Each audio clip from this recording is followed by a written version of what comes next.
"You may now kiss the bride." Those words should have sealed Graham Aldridge's new beginning.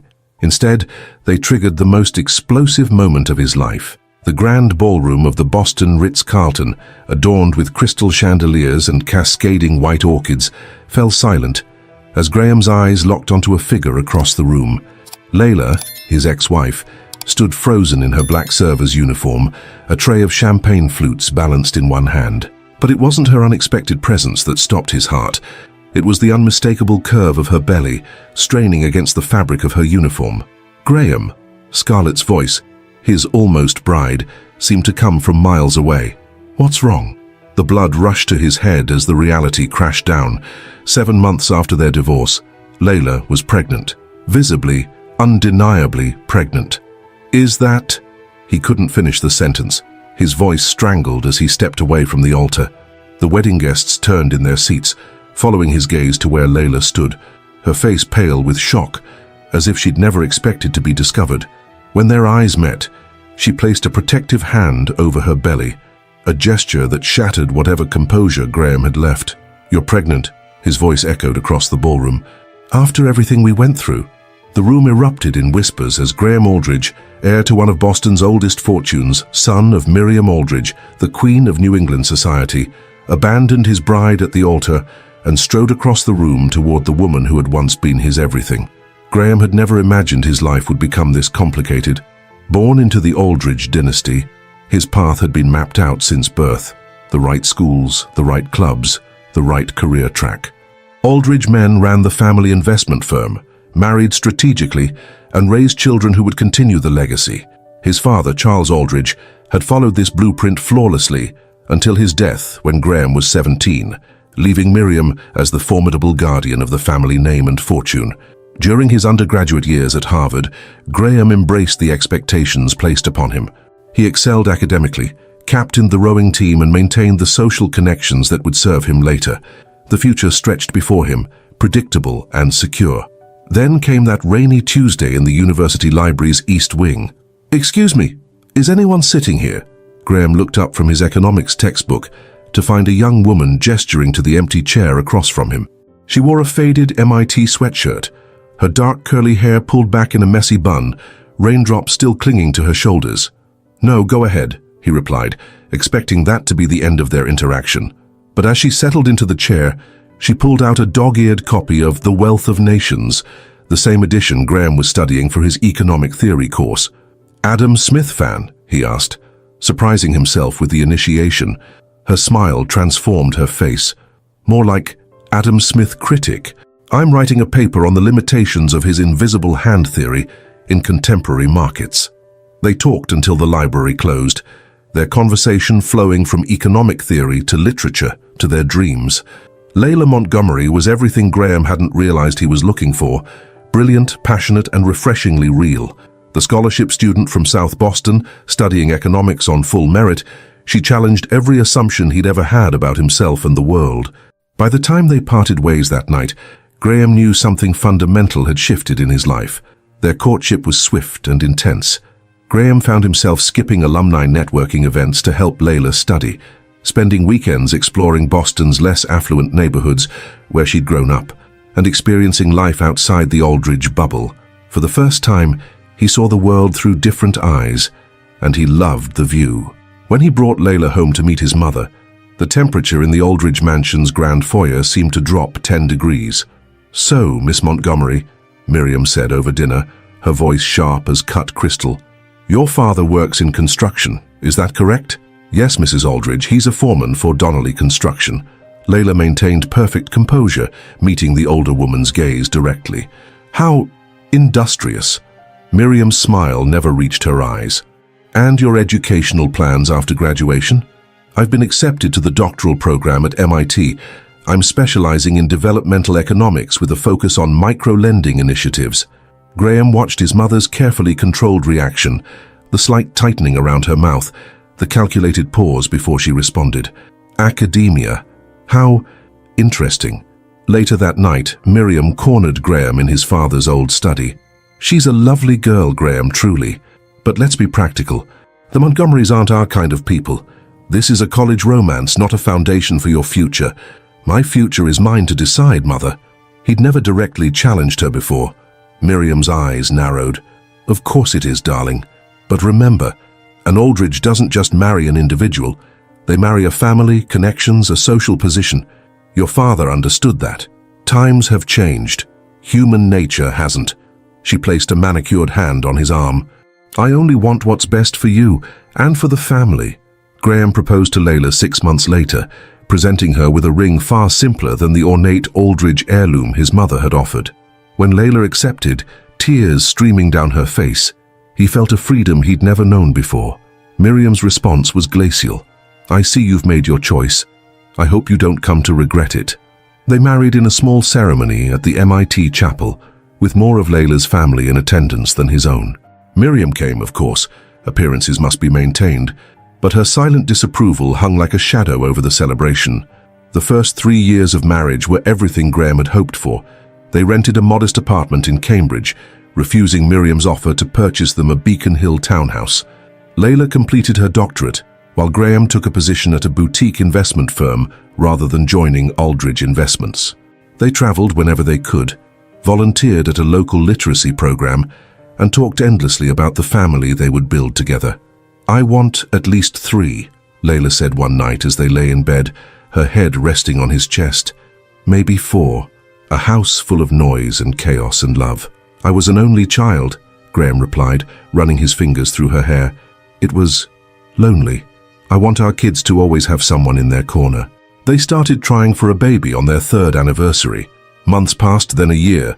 Their initial excitement gave way to calculated attempts, tracking cycles, timing intimacy, transforming what had once been spontaneous into something mechanical.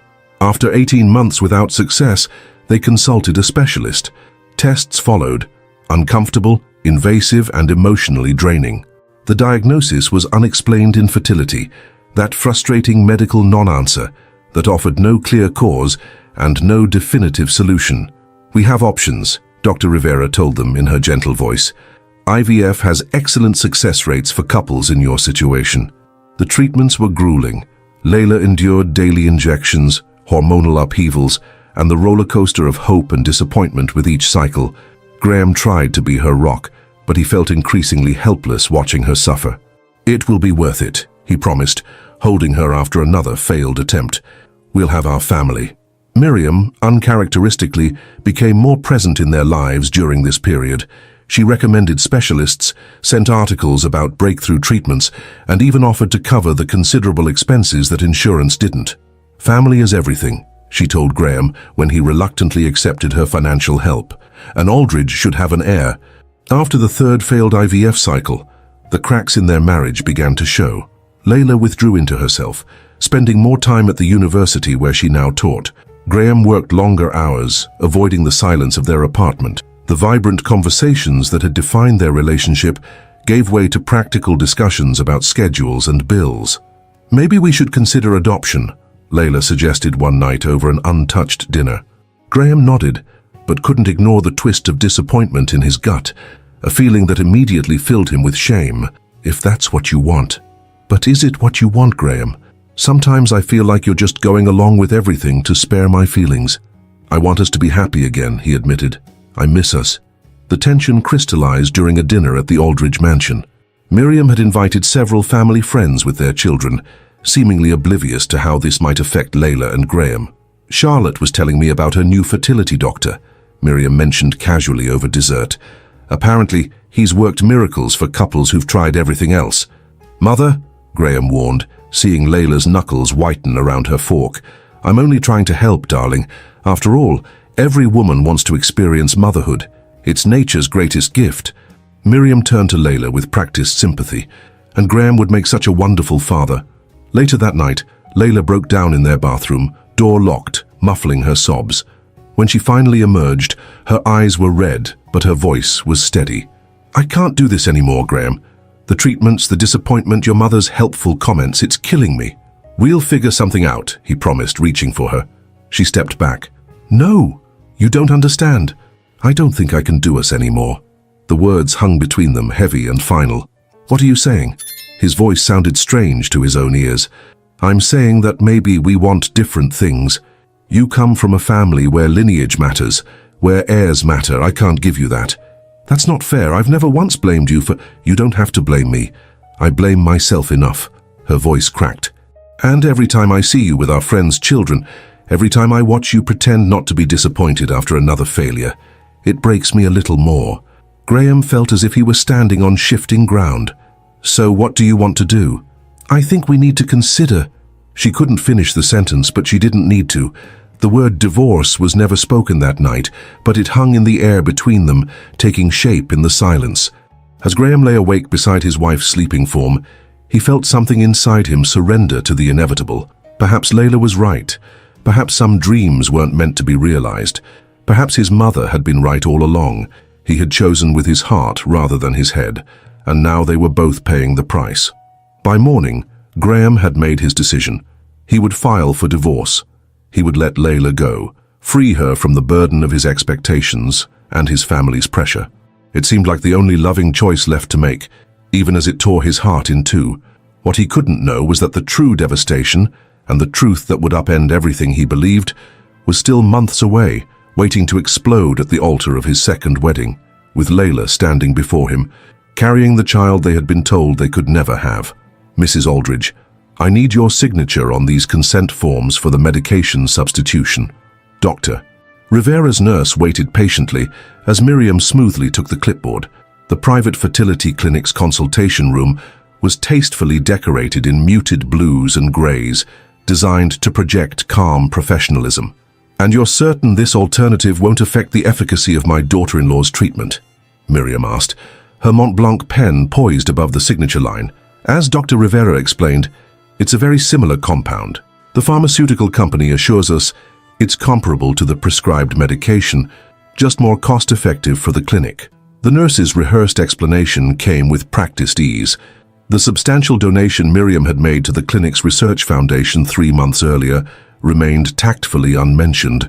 Excellent. We all want what's best for Layla, after all. Miriam signed with a flourish, her wedding diamond catching the light. And these changes don't need to be mentioned to the couple. I'd hate for them to worry unnecessarily about formulations and such technical details. Dr. Rivera handles all medication discussions directly with patients. Your role as financial guarantor simply requires your approval for any substitutions. As the nurse left with the signed forms, Miriam gazed out the window at the Boston skyline. In the reflection, she could see the portrait of herself, elegant, controlled, and utterly determined. The substitution wasn't a complete placebo. That would be too suspicious. It was simply a compound with a significantly lower success rate, enough to ensure that Graham and Layla's treatments would continue to fail. I'm sorry, my dear, she whispered to Layla's absent form, but Graham deserves a proper Aldridge match. He'll thank me someday. The divorce proceedings were mercifully quick, but emotionally devastating. Graham moved back to the family mansion temporarily, unable to bear the apartment filled with memories and abandoned dreams. Layla stayed with her sister in South Boston, declining Graham's offer of financial support beyond what was legally required. Their final meeting at the lawyer's office was a study in restrained grief. Layla had lost weight, dark circles shadowing her eyes. Graham fought the urge to reach across the table and take her hand. I hope you find happiness, Graham, she said, as they signed the final papers, her voice barely above a whisper. I only ever found it with you, he replied, the truth escaping before he could stop it. She looked up, her eyes bright with unshed tears. Then why are we here? He had no answer that felt adequate. How could he explain that he was setting her free because he loved her too much to watch her suffer?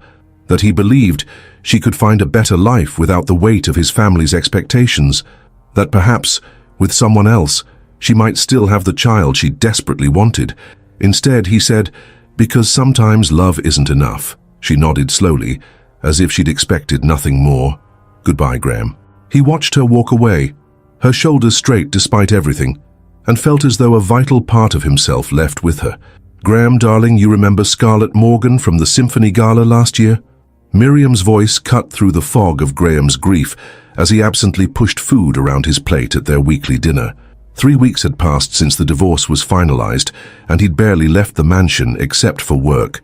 Looking up, he saw a striking blonde woman in a perfectly tailored emerald dress standing in the dining room doorway.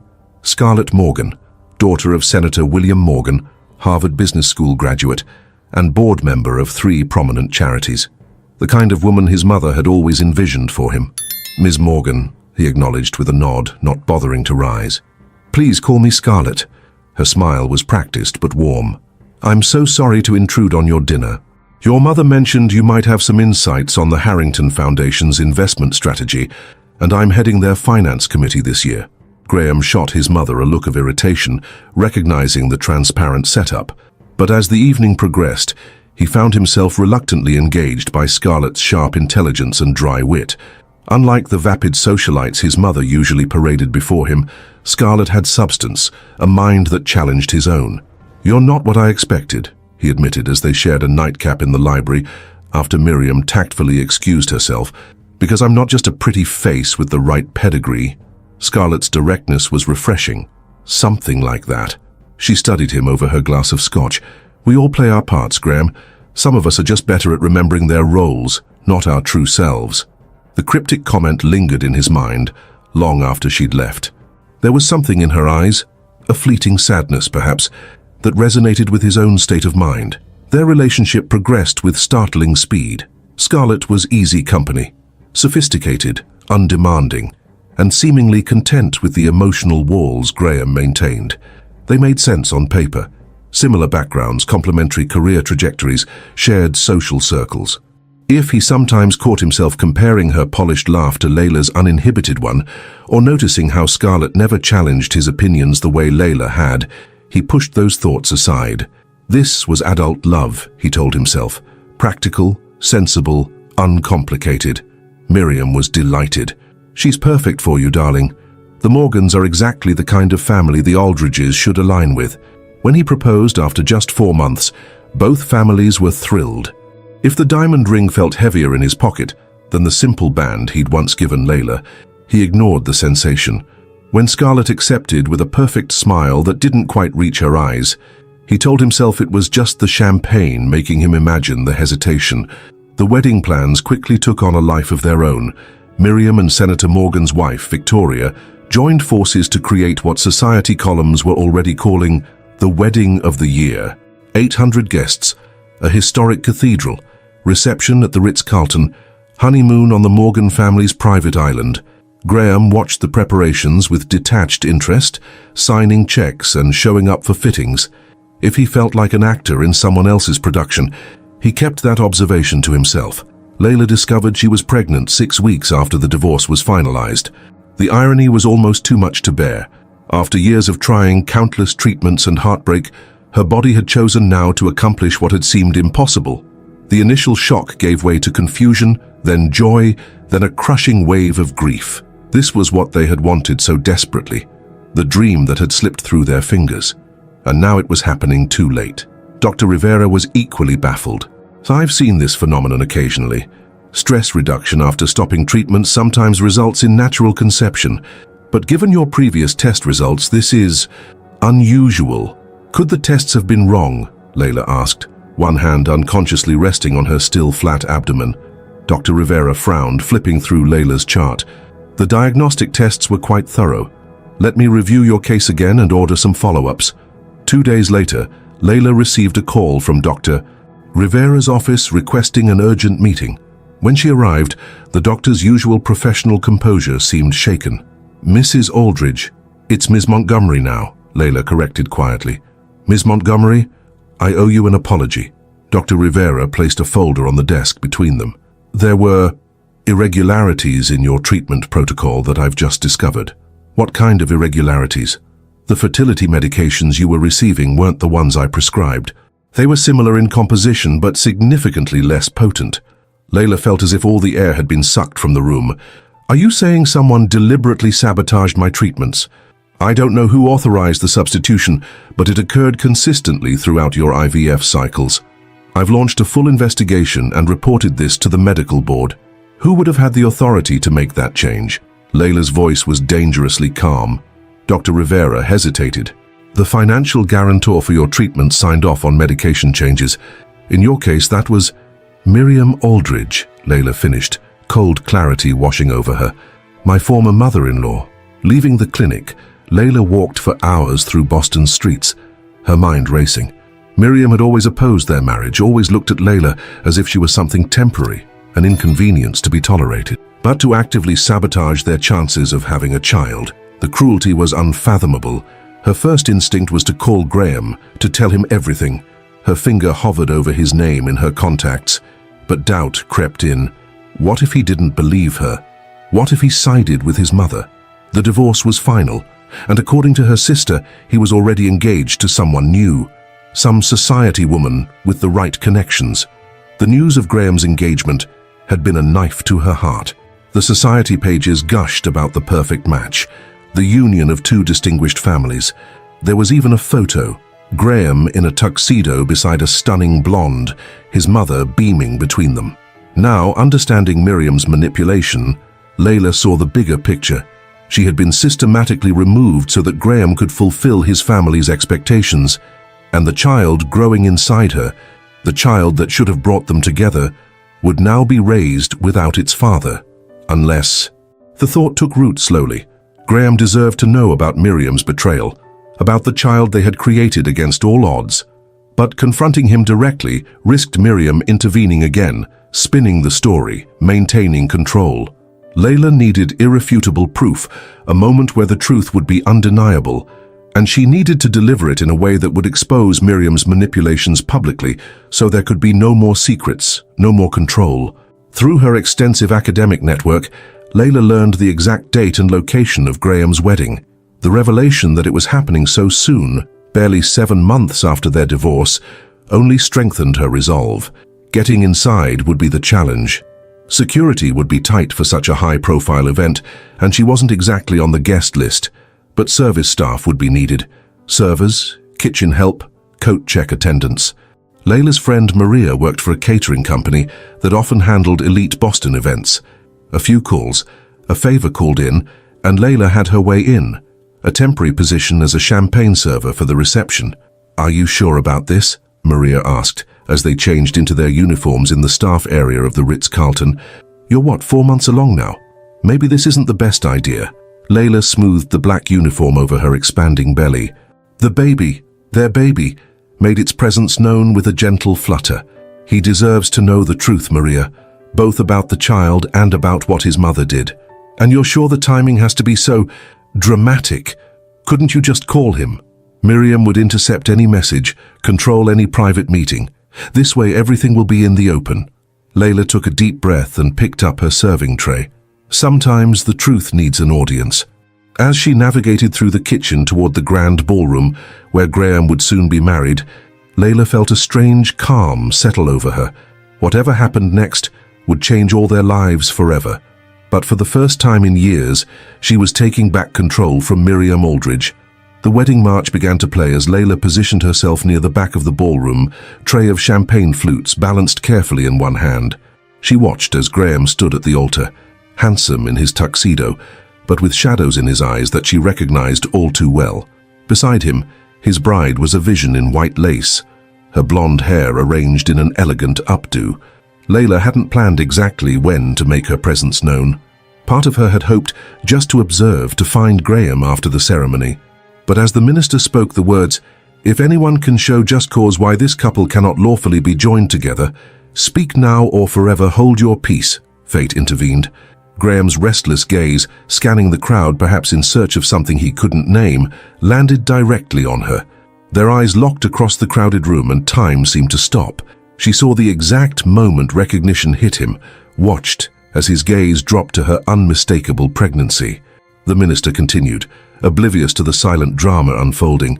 "You may now kiss the bride." But Graham wasn't listening anymore. His focus was entirely on Layla and the impossible truth her presence revealed. "You're pregnant." The words hung in the air as Graham stood frozen halfway down the aisle, his face a mask of shock and confusion. The wedding guests murmured in collective discomfort, heads swiveling between the abandoned bride at the altar and the pregnant server who had somehow derailed Boston's wedding of the year.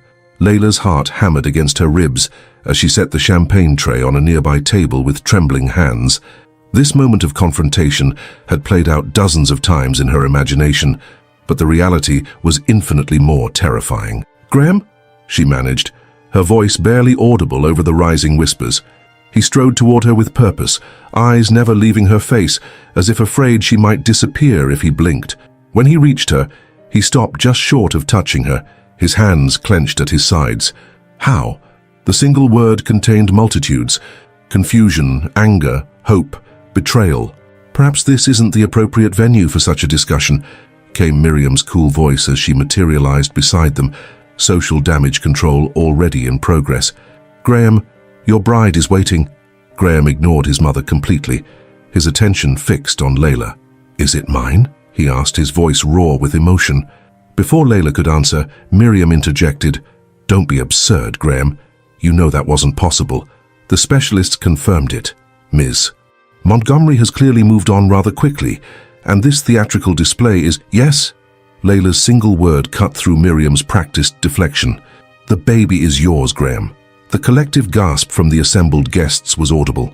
Senator Morgan rose from his seat in the front row, his face darkening with anger. At the altar, Scarlett remained perfectly still, her expression unreadable behind her veil. That's impossible, Miriam hissed, gripping Graham's arm. You both underwent extensive testing. This is manipulation of the crudest sort. Graham shook off his mother's hand, his eyes never leaving Layla's. Explain. Layla took a deep breath, acutely aware of the hundreds of eyes fixed on them, the smartphones surreptitiously recording what would undoubtedly become Boston's most scandalous society moment in decades. The fertility treatments were sabotaged, she said, her voice growing stronger with each word. Dr. Rivera discovered that the medications I was receiving weren't what she prescribed. They were less potent, designed to fail. Who would do such a thing? Graham's question was rhetorical, his face already showing the dawning realization. Layla's eyes flicked briefly to Miriam, whose perfectly composed facade had begun to crack. The substitution required approval from the financial guarantor of the treatments. Layla's gaze returned to Graham. Your mother. The silence that followed was absolute. Even the wedding photographer had stopped clicking, transfixed by the unfolding drama. Mother? Graham turned slowly to face Miriam, the color draining from his face. Tell me this isn't true. Miriam straightened, smoothing her silk Dior dress with practiced nonchalance. This is hardly the time or place to entertain such outlandish accusations. We have guests, Graham. Your bride. Did you sabotage our fertility treatments? Graham's voice rose, echoing off the ballroom's gilded ceiling. Did you deliberately prevent us from having a child? Miriam's composure slipped for just a moment, a flicker of calculation crossing her features before she recovered. I protected you from a mistake. The Montgomery girl was never right for you. No proper connections, no understanding of our world. I did what any mother would do. The admission, so casual, so unapologetic, seemed to physically stagger Graham. He took a step back, his face a portrait of devastation. How could you? The words were barely audible. Everything I've ever done has been for your future, for the Aldridge legacy. Miriam's voice took on the reasonable tone she'd used throughout Graham's life when explaining why her decisions were for the best. Can you imagine how much more painful it would have been to divorce her if there had been a child involved? This was cleaner. Cleaner. Graham's laugh was hollow. You destroyed our marriage. You lied to us for years. You watched us suffer through failed treatments, breakdowns, heartache, knowing all along you were causing it. I created an opportunity for you to make a proper match. Miriam gestured toward Scarlett, still standing motionless at the altar. The Morgans are one of the few families worthy of an alliance with the Aldridges. Your children will have the right connections, the right background. Stop! Graham's shout silenced her. There won't be any Aldridge-Morgan children. This wedding is over. Senator Morgan stormed forward, face purple with rage. Now see here, young man. You cannot humiliate my daughter this way. We have an agreement. I'm afraid that agreement was based on falsehood, Senator. Graham replied, his voice suddenly controlled. And not just my mother's. He turned toward Scarlett, who had finally descended from the altar and was making her way toward the confrontation, her wedding gown rustling as she moved. Scarlett, I'm sorry, I can't marry you. Don't apologize to me, Graham, Scarlett said, reaching them with remarkable composure. She removed her veil, revealing a face devoid of tears or distress. This charade has gone on long enough. Victoria Morgan rushed to her daughter's side. Scarlett, darling, you're in shock. Let's get you somewhere private. No, Mother. Scarlett's voice was steel beneath silk. I'm done with private. I'm done with secrets. She turned to address the stunned wedding guests. "Ladies and gentlemen, I apologize for the dramatic turn of events, but perhaps it's for the best. The truth is, Graham and I never loved each other." A fresh wave of murmurs swept through the crowd. "Scarlett," Senator Morgan barked, "that's enough." "No, Father, it's not nearly enough." For the first time, genuine emotion cracked through Scarlett's polished exterior. "Graham and I were both pawns in a game our parents designed, a merger of families, not a marriage of hearts." She turned to Graham, something like compassion in her eyes. "I never wanted this marriage any more than you did. My heart has belonged to someone else for years." "Jared," Graham said softly, realization dawning. Scarlett nodded, surprise flickering across her face. "How did you know?" "The way you checked your phone when you thought no one was looking. The mysterious weekend trips. The name you sometimes almost said before catching yourself." Graham's lips curved in a sad smile. "I recognized the signs of someone living a double life because I've been doing the same thing, going through the motions while my heart was elsewhere." In the ensuing silence, a soft voice spoke from the back of the crowd. "Scarlett?"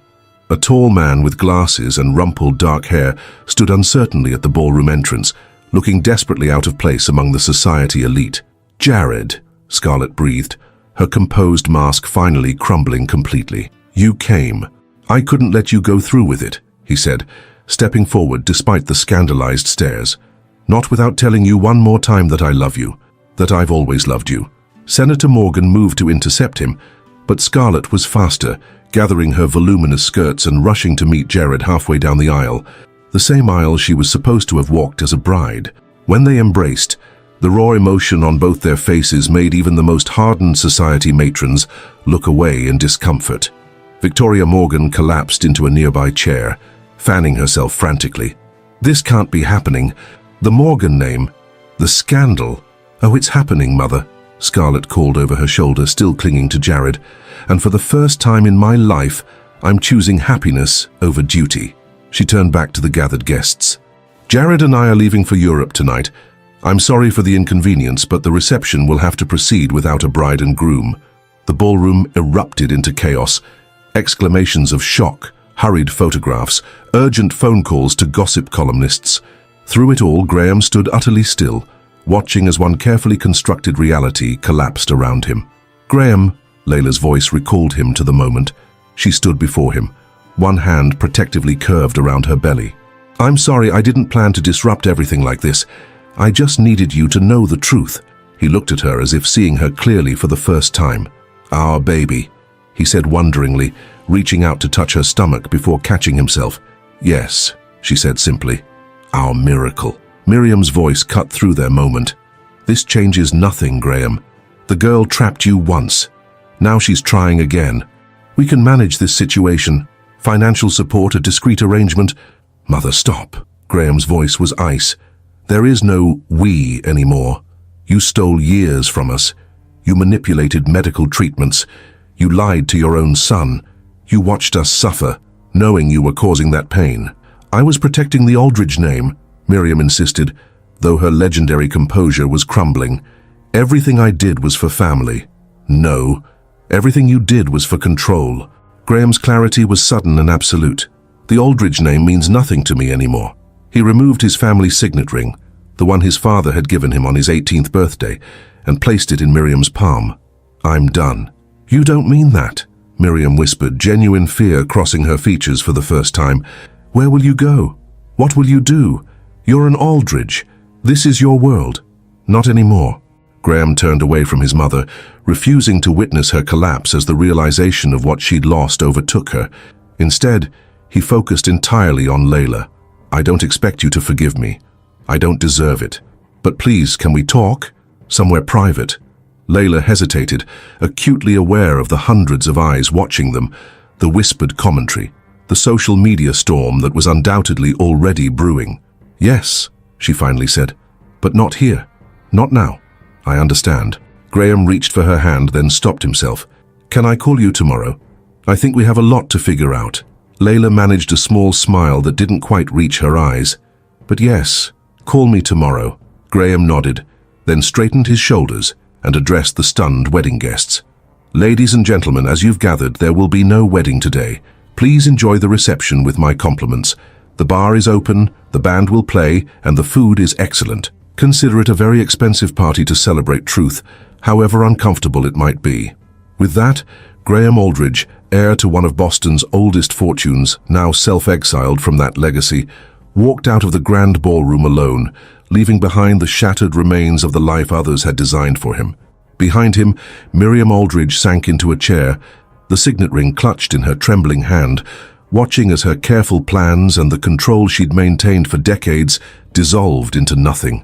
In a corner of the ballroom, Layla slipped quietly out a service entrance, one hand still resting on her belly, whispering words of reassurance to the child who had unwittingly changed everything. "It's going to be okay.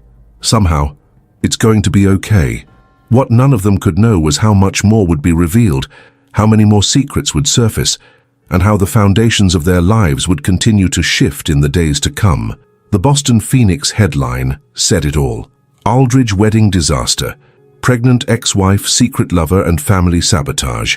Graham tossed the newspaper aside as he paced the modest hotel suite that had become his temporary home. 3 days had passed since the spectacular implosion of his wedding, and the media frenzy showed no signs of abating. His phone buzzed with yet another message from the family attorney, the 5th that morning. Graham ignored it. The Aldridge damage control machine was in full swing, but he wanted no part of it. Instead, he focused on the only call that mattered, the one he'd been rehearsing in his mind for hours. When Layla answered, her voice was guarded. "Graham, thank you for picking up," he said, suddenly unsure where to begin despite all his mental preparation. "I was hoping we could meet, to talk." The silence stretched between them before she finally responded. "I'm not sure that's a good idea right now. Please, Layla, we're having a child together." The reality of those words still sent a rush of emotion through him. Joy, fear, disbelief. "We need to figure this out." Another long pause. "Okay," she conceded, "but somewhere public." They agreed to meet at a small cafe in Cambridge, far from the social circles that were buzzing with gossip about them. When Graham arrived, Layla was already there, her dark curls pulled back, hands wrapped around a mug of tea. The gentle curve of her pregnancy was unmistakable beneath her simple blue dress. "You look beautiful," he said, as he sat across from her, the words escaping before he could filter them. She offered a tight smile. "Let's not do that, Graham. Let's just talk about the practical matters." For the next hour, they navigated a painful conversation about co-parenting arrangements, financial support, and medical appointments. Graham listened intently as Layla outlined her pregnancy timeline, the baby's development, and her plans for delivery. He offered support at every turn, but her responses remained measured, clinical. "I'd like to be there," he said when she mentioned her next ultrasound. "If that's okay with you." Something in his earnest tone seemed to soften her slightly. "It's on Thursday at 2 Boston Memorial. I'll be there." He hesitated, then added, "Layla, I know I have no right to ask for anything more than what you're offering, but I need to say this. I never stopped loving you, even when I thought I was doing what was best by letting you go. I loved you." Her eyes glistened. "You left me, Graham. You gave up on us. I thought I was setting you free from disappointment, from the pain of never having what we both wanted so badly." His voice broke. "I had no idea my mother was behind it all." "That's the thing about manipulation," Layla said quietly. "The best kind makes you think the choice was your own. I should have seen through it. I should have fought harder for us." Layla's hand unconsciously moved to her belly. "It wasn't just you. I gave up too. I believed we couldn't have this." She looked down at her pregnancy. "We both believed a lie." As they parted, Graham reached for her hand. She allowed the brief contact, and he felt a flicker of hope. It wasn't forgiveness, not yet, but it was a beginning. The law offices of Donovan and Shah occupied the entire 42nd floor of a gleaming downtown tower. Graham sat in a conference room with floor-to-ceiling windows overlooking the harbor, waiting as Richard Shah organized a stack of documents. "Thank you for coming in, Mr. Aldridge," Shah said, adjusting his glasses. "What I'm about to show you falls under attorney-client privilege, but since you're now a principal in Aldridge Holdings, following your father's succession plan, you have the right to review all corporate documentation." "I'm not sure I want anything to do with Aldridge Holdings anymore," Graham replied, "but I need to understand exactly what my mother has been doing." Shah nodded grimly. That's why I contacted you directly, rather than going through the family attorneys." He pushed several folders across the table. "These are financial records from the past 5 years. Your mother has been systematically transferring assets out of the main family holdings and into shell companies under her exclusive control." Graham spent the next 3 hours immersed in a paper trail of deception that went far beyond sabotaged fertility treatments. Miriam hadn't just manipulated his personal life, she'd been consolidating power within the Aldridge empire, siphoning resources and eliminating potential threats to her control. "She used the family foundation to pressure Dr. Rivera's clinic," Shah explained, pointing to a series of transactions. "Substantial donations followed by very specific demands about treatment protocols. And no one questioned this? Your mother sits on the hospital board. The clinic relies on Aldridge funding for their research program." Shah's expression was sympathetic. "Power creates its own gravity, Mr. Aldridge. People tend to orbit around it without questioning too closely." The most shocking discovery came at the end of their meeting. "There's one more thing you should know," Shah said, sliding over a final document. "This is your parents' original will, drafted before your father's death. It contains a provision your mother had removed from all subsequent versions." Graham read the highlighted paragraph twice, his hands growing cold. "My father wanted me to inherit directly upon turning 30, bypassing my mother's control entirely." Shah nodded. "She had that provision eliminated within weeks of his death, while you were still grieving. You were only 17 then, too young to be notified of the change. So everything, the trust fund conditions, the gradual involvement in family business, the hoops I've had to jump through for years, all her creation, not your father's intention." Shah closed his portfolio. "Your 30th birthday is in 3 months, Mr. Aldridge. Under the original will, you would have received full control of the Aldridge holdings on that date." Graham left the meeting with his world tilted on its axis once again. His father, the distant, formal man whose approval he'd sought throughout childhood, had actually trusted him more than he'd ever known, and his mother's manipulations ran deeper and longer than he could have imagined. The next 2 weeks established a cautious pattern. Graham attended Layla's ultrasound, tears welling in his eyes as he watched the grainy image of their child moving on the screen. He accompanied her to prenatal appointments, absorbed every piece of information about pregnancy and childbirth he could find, and respectfully maintained the boundaries she set. They began to spend evenings together, initially discussing practical matters about the baby, then gradually allowing conversation to flow into other areas. Graham found a small apartment near Layla's, refusing to use family resources for the search. Each small step of independence from the Aldridge machine felt like reclaiming pieces of himself. One evening, as they walked along the Charles River after dinner, Layla finally asked the question that had hung between them. "Have you spoken to your mother since the wedding?" Graham shook his head. "I'm not ready. I've learned things, Layla. The fertility treatments were just the tip of the iceberg. She's been controlling and manipulating everything for years. I can't imagine how betrayed you must feel. The thing is, I should have seen it."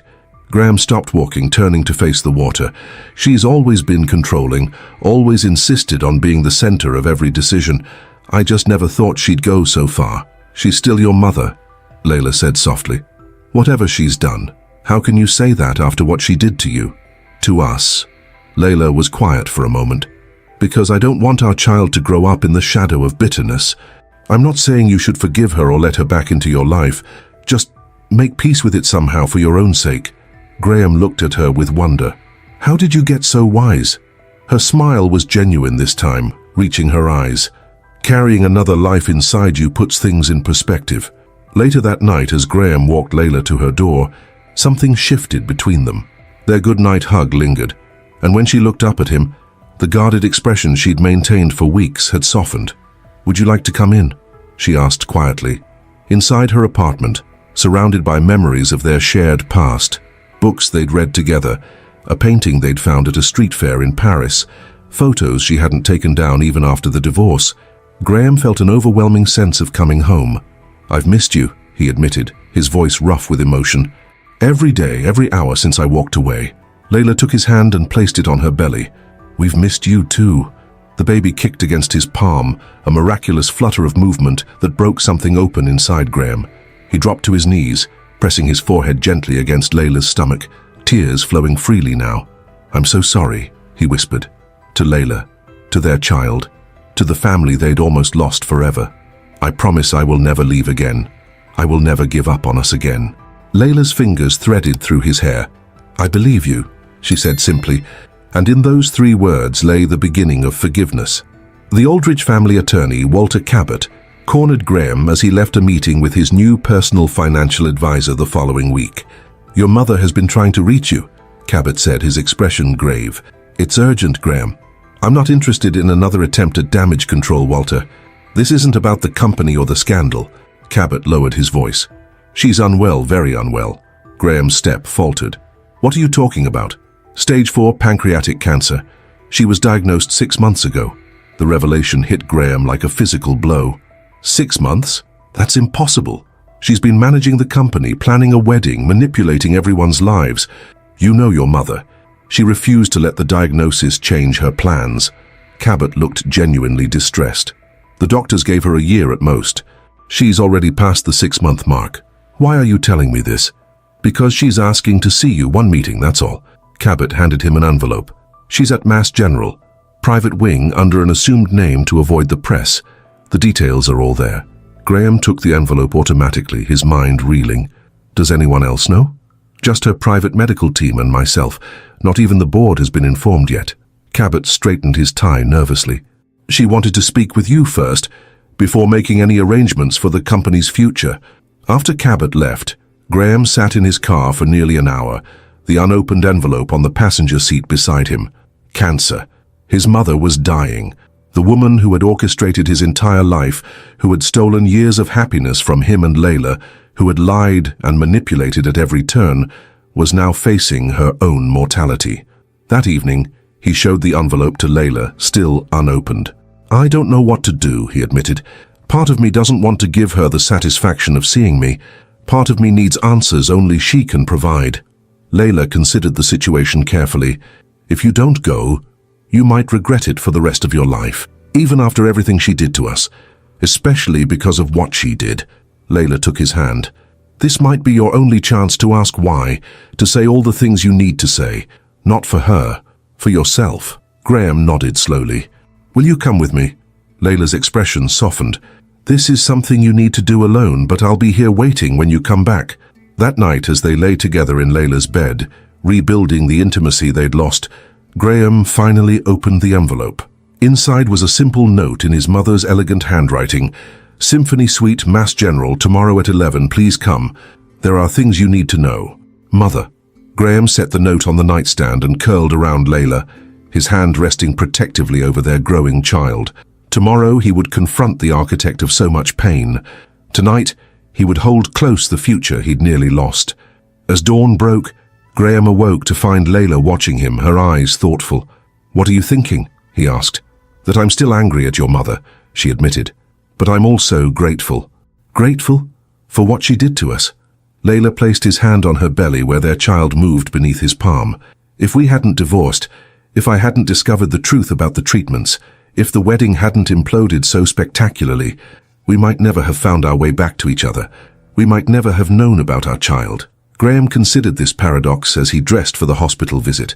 His mother's actions, cruel, controlling, and calculated, had ultimately led to this new beginning with Layla. It didn't excuse anything Miriam had done, but it added a layer of complexity to his emotions as he prepared to face her. The drive to Massachusetts General Hospital gave Graham time to organize his thoughts, to prepare for whatever manipulations or justifications his mother might offer. But nothing could have prepared him for the sight that greeted him when he entered the private suite. Miriam Aldridge, always immaculate, always commanding, lay against the pillows looking diminished. Her signature pearls still adorned her neck, her hair was perfectly arranged, but the illness had carved away at her. The woman who had loomed so large throughout Graham's life suddenly seemed fragile, mortal. Graham, she said, her voice weaker than he'd ever heard it. You came. He remained standing just inside the doorway, unwilling to move closer. Walter said you have cancer.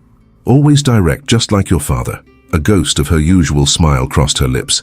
Yes, pancreatic, very advanced. Why didn't you tell me sooner? Would it have changed anything? After what happened at the wedding? She gestured to the chair beside her bed. Please, Graham, this may be the last private conversation we ever have. Reluctantly, he took the seat, maintaining as much distance as the small room allowed. "What do you want, Mother?"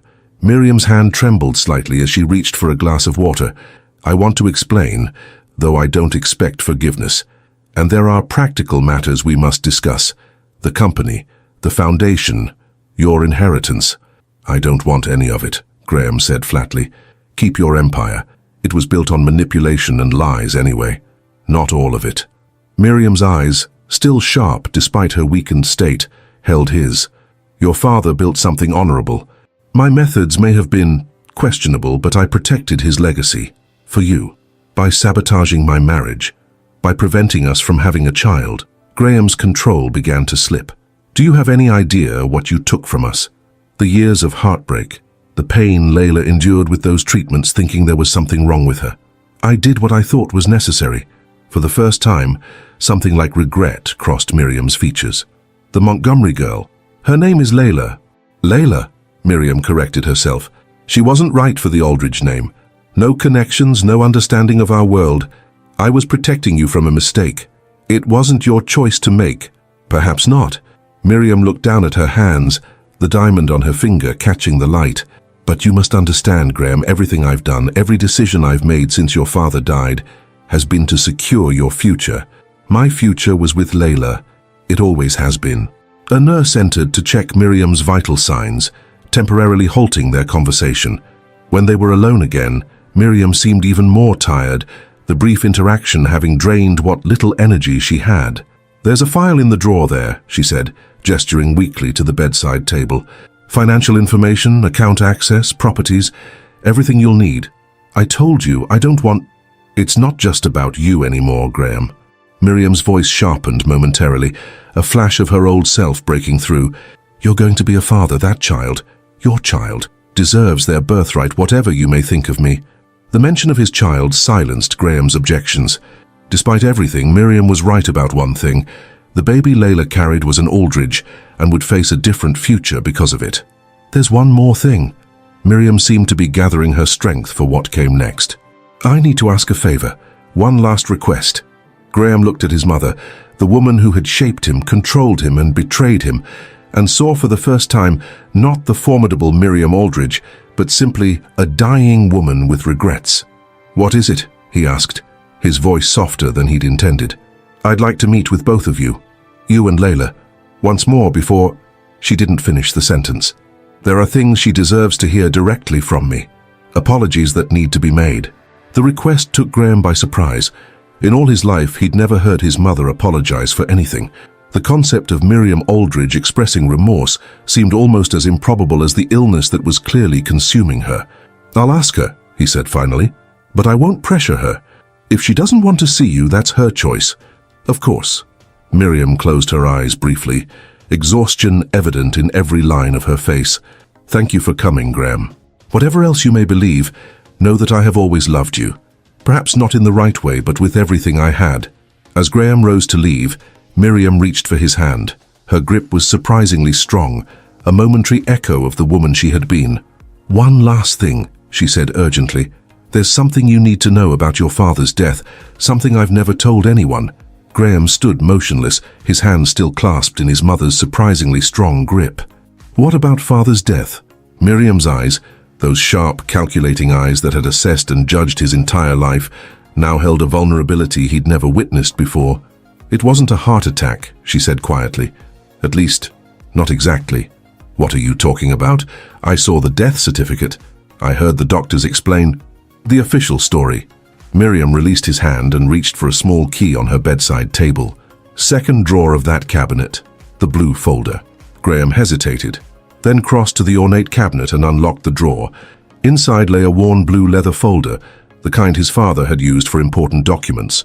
The folder contained a handwritten letter, dated the day before Charles Aldridge died. "Miriam, if you're reading this, I've made my choice. Don't blame yourself. We both know our arrangement ran its course years ago. The company is stable. Graham will have his inheritance when he's 30, and you'll have the social position you've always valued. I ask only that you remember I did love you once, before ambition consumed us both." Charles Graham looked up from the letter, his world tilting once again. "Father killed himself?" Miriam nodded slightly. He'd been planning it for months. The signs were there, but I didn't want to see them. Or perhaps I didn't care enough to look closely. Her voice, though weak, remained steady. He structured his affairs meticulously, made it appear to be natural causes to protect the company reputation and ensure the insurance would pay out. Why are you telling me this now? Because you need to understand why I became what I am. Miriam gazed past him, lost in memory. When Charles died, I wasn't just grieving a husband. I was facing the collapse of everything I'd built. He'd arranged for you to take control at 30, bypassing me entirely. The board would have pushed me out immediately if they'd known about the suicide. Our social standing, the company's stability, our entire world, it all hung by a thread. So you rewrote his will. You consolidated power. I did what was necessary to preserve the Aldridge legacy. Her eyes refocused on Graham. I wasn't going to let his final selfish act destroy everything. Graham paced the small room, trying to process this revelation. You've spent my entire life controlling everything. My education, my career, my relationships, all because Father wanted to give me independence. I controlled everything because I saw what independence did to your father. Miriam's voice rose momentarily before collapsing into a coughing fit. When she recovered, she continued more softly. Charles was brilliant but reckless. He took risks, made enemies. Without me managing the social connections, the political relationships, he would have crashed the company a dozen times over. That doesn't justify what you did to Layla and me. No, Miriam admitted, surprising him. It doesn't. The fertility treatments, that was crossing a line I shouldn't have crossed. Something that might have been shame flickered across her features. I convinced myself it was for your own good. That you'd thank me eventually when you were matched with someone suitable. Like Scarlett. That worked out well, didn't it? Graham couldn't keep the bitterness from his voice. Miriam actually laughed, a thin sound that turned into another cough.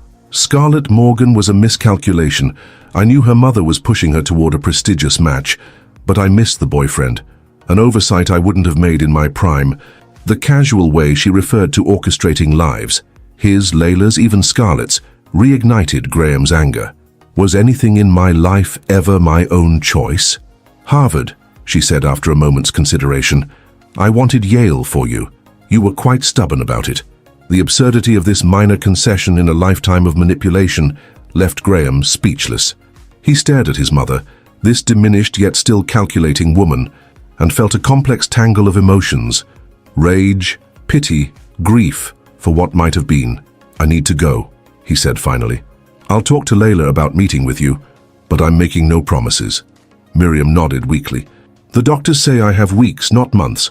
Whatever you decide, don't take too long. Layla listened in stunned silence as Graham recounted his mother's revelations, Charles Aldridge's suicide, Miriam's decades of manipulation, and her request for a final meeting. I don't know what to think anymore, Graham concluded, pacing Layla's small living room. My entire life feels like a script she wrote. Not your entire life, Layla reminded him gently, one hand resting on her belly. You chose me, despite her opposition. You're choosing us now. He sat beside her on the couch, taking her hand. What do you think about meeting with her? You have every right to refuse. Layla considered the question carefully. A few weeks ago, I would have said absolutely not. But now, she sighed, she's dying, Graham. And whether we like it or not, she's connected to our child. I think I need to hear what she has to say, even if it's just for closure. 2 days later, they entered Miriam's hospital suite together. In the short time since Graham's last visit, she had deteriorated noticeably. The disease was advancing rapidly, her body surrendering despite her iron will. Layla, Miriam acknowledged, struggling to sit up straighter as they entered. Thank you for coming. Layla nodded silently, her hand firmly clasped in Graham's. They sat in the chairs beside the bed, maintaining a united front against whatever might come. I'll be direct, Miriam began, conserving her limited energy. I owe you an apology, though I know words are inadequate for what I've done. Layla's expression remained carefully neutral. You deliberately prevented us from having a child. Yes. Miriam didn't try to soften or justify it. I interfered with your treatments. I manipulated test results. I created obstacles at every turn. Why? The simple question contained years of pain.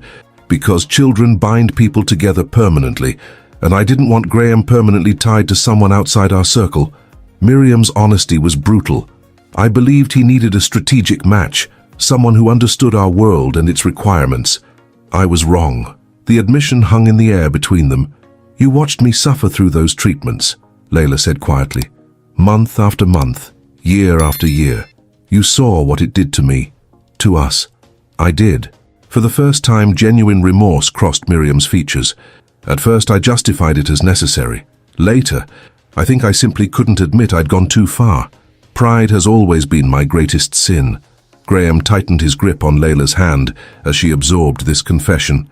His own anger toward his mother burned alongside a new emotion, a strange sense of pity for a woman who had sacrificed human connection for control. I'm not asking for forgiveness, Miriam continued, but there are practical matters we must address. She gestured weakly toward a leather portfolio on the bedside table. The Aldridge holdings will pass to Graham upon my death. The foundation, the properties, the company shares, everything. I told you I don't want it, Graham said firmly. And I told you it's not just about you anymore. Miriam's gaze shifted to Layla's pregnancy. That child has a birthright. Whether you approve of me or how the fortune was built, that fact remains. Layla spoke before Graham could respond. We don't need your money, Miriam. We'll build our own life. Admirable but impractical. Despite her weakened state, Miriam's business acumen remained sharp. The Aldridge fortune isn't just bank accounts and property deeds. Its connections, influence, educational opportunities. Rejecting it entirely would be throwing away generations of advantage your child could use to make a real difference in the world. Graham had expected manipulation, not this pragmatic appeal. He glanced at Layla, who seemed equally caught off guard. There's something else you should consider, Miriam added. If you walk away completely, the board will install Jonathan Wexler as CEO. He's been angling for control for years. Wexler? Graham frowned. Father's old rival? The same. He's ruthless, unethical, and would dismantle everything your father built. Miriam's expression hardened. 300 employees would lose their jobs within the first year. The foundation's charitable work would end. The company would be stripped for parts and sold off to the highest bidders. The weight of responsibility settled on Graham's shoulders like a physical burden. This was no longer just about rejecting his mother's toxic legacy. It was about the lives that depended on Aldridge investments and the foundation's work. I need time to think, he said finally. Miriam nodded, clearly exhausted by the conversation. Time is the one thing I can't give you much of, I'm afraid. As they prepared to leave, Miriam called Layla back to her bedside. Graham watched from the doorway as his mother spoke quietly to Layla, their heads close together. Whatever was said in that private moment remained between them. But when Layla rejoined him, her expression was thoughtful. What did she say to you? He asked as they walked through the hospital corridor. She told me to keep you honest, Layla replied, to never let you become what she became, someone who sacrifices love for power. The following weeks passed in a blur of urgent decisions and preparations. Miriam's condition deteriorated rapidly, requiring full-time medical care. Graham divided his time between hospital visits, meetings with Aldridge executives to understand the company's operations, and preparing for the baby's arrival with Layla. Their relationship continued to strengthen, the shared challenges drawing them closer. They decided to move into a new place together, not one of the Aldridge properties, but a brownstone near Harvard Square they chose together. It was a physical manifestation of their fresh start, filled with a careful mixture of items from their past life and new purchases that represented their future. I don't know if I can do this, Graham admitted one night as they lay in bed. Legal documents from the company spread around them, running Aldridge investments, making decisions that affect hundreds of people. I wanted a life with you, not my father's empire. Layla propped herself up on one elbow, her pregnancy now in its 7th month. You don't have to do it exactly as they did. The company could be something different under your leadership, more ethical, more balanced.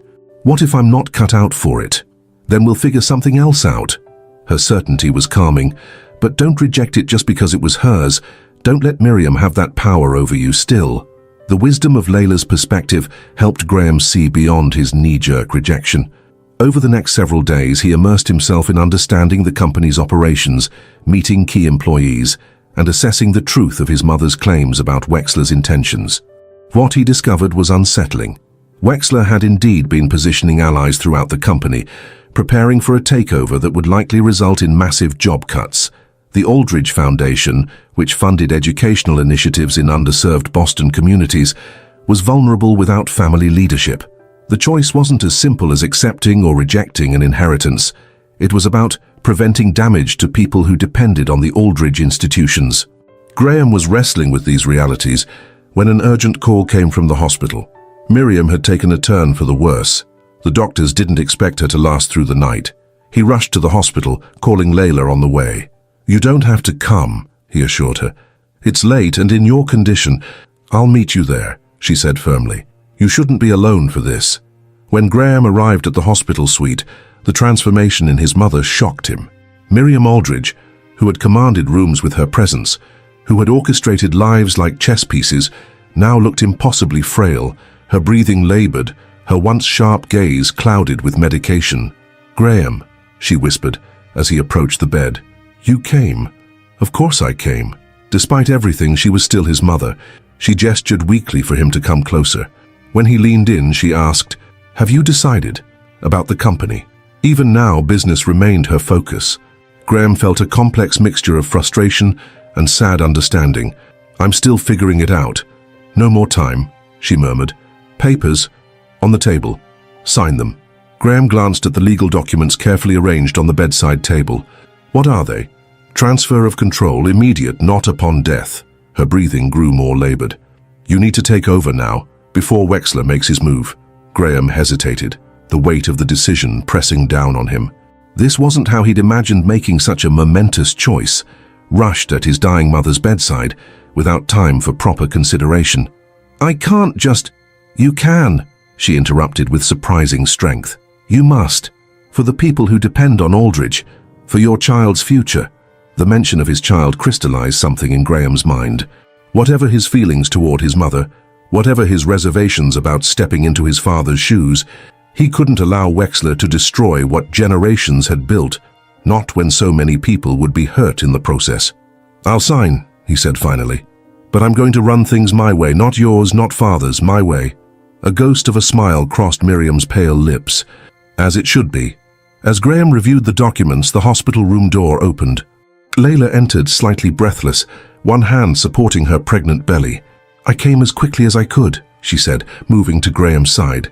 Miriam's gaze fixed on Layla with unexpected intensity. "Perfect timing," she whispered. "Witness the signatures." The next few minutes passed in solemn quiet as Graham signed the transfer documents with Layla as witness. With each signature, he felt the mantle of responsibility settling more firmly on his shoulders, not just for the Aldrich legacy, but for transforming it into something worthy of the child he and Layla would raise. As he signed the final page, Layla suddenly gasped, doubling over slightly. "What's wrong?" Graham asked, immediately alarmed. She placed a hand on her stomach. I'm not sure, but I think my water just broke." "That's impossible. You're only 33 weeks." Graham looked frantically between Layla and his mother, as if uncertain which emergency to address first. "Babies come when they come," Miriam murmured, her voice growing fainter. "Go. Take care of your family." The next hours passed in a blur of controlled chaos.